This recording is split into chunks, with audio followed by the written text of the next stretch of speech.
Max Tuningdagi navbatdagi Tracker 2 Redline tayyor bo'lgan, qilingan ishlarni navrotdan ko'rsatib obzor qilib beramiz. Birinchi navbatda mana bunaqa savremenniy tumankalar o'rnatib berganmiz. Ikkita rejimda ishlaydi. Birinchisi mana shu DHOda oq rangga yonib turadi hamda pоворотlikda yuguradi bu. Bu tomon pоворотlik yoqib ko'rsatib beramiz.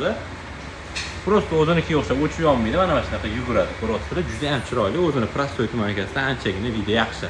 Bundan keyin RS ablitsovka o'rnatib berganmiz. Bumper setkalari ichida bo'ladi. Nomer pastda turadi. Black Piano variantida. Avtomobilimiz Redline, o'zi dugalari, bakoylari qora chiqqan, diskalari bilan qolgan ishlarni ham qilib berdik. Xo'p, GM paroklarni haqiqiy originaldan o'rnatib berganmiz. Bezzazur tushadi. Ustiga chiqib sakraseli ham bo'ladi. Ishlaydigan haqiqiy parok.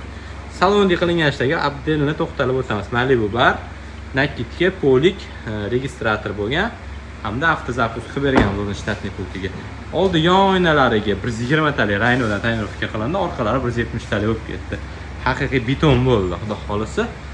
Xo'p, garmdor o'rnatib berganmiz. Bu ham 3 ta rejimda ishlaydi. Originali podfarnikda, tormozda va pоворотlikda ham yuguradi bu ham.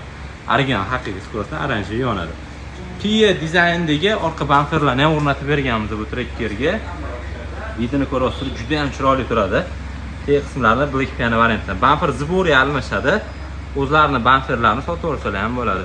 Videoni qaranglar, juda ham chiroyli. Boshqa mashinaga o'xshab qolgan Trackerdan. Emblemalar o'zi qora.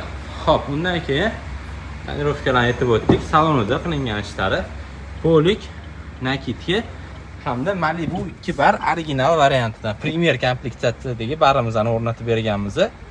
Xo'p, paranadalari bigushi, ruchnoy tormoz original ovozsizdan o'rnatilgan hamda besprovодной zaryadkalari ham bor. 3 ta knopkali bo'ladi, bilasizlar. 3 ta knopkasiga stena obogrev bilan ulab o'rganmiz. Xo'p, bu o'rtaga orqa stena obogrev ulangan. Bu shofyor, bu passajir bo'lgan. Keyinchalik stena obogrev bilan rasmini ham qilib berasiz dedilar. Ungacha tayyor holatda Premier original bar haqiqiy garantiyali bo'lgan. Xo'p, avtozapusk va MRS brendida video registratorlarni ham o'rnatib berganmiz. Xo'p, tonirovkali ichkaridan ko'rinish Rhino yaxshi. 120 taliga anchagina yaxshi ko'rinadi. Qiynab qolmaydilar. Xolis original Rhino'da mana birkalari ham turibdi. Tonirovka qilingan. Endi bitta avtozapuskni tekshirib videoga yakunlashingizga ham bo'ladi. Deylik, mashina o'chib tursa, buni o'chiramiz. Yopish knopka 3 marta bosilsa 1 2 3 zavod bo'ladi. Bu bloklarimiz yaxshi tomoni, zavod bo'lganidan keyin avarinkalari yonib turadi.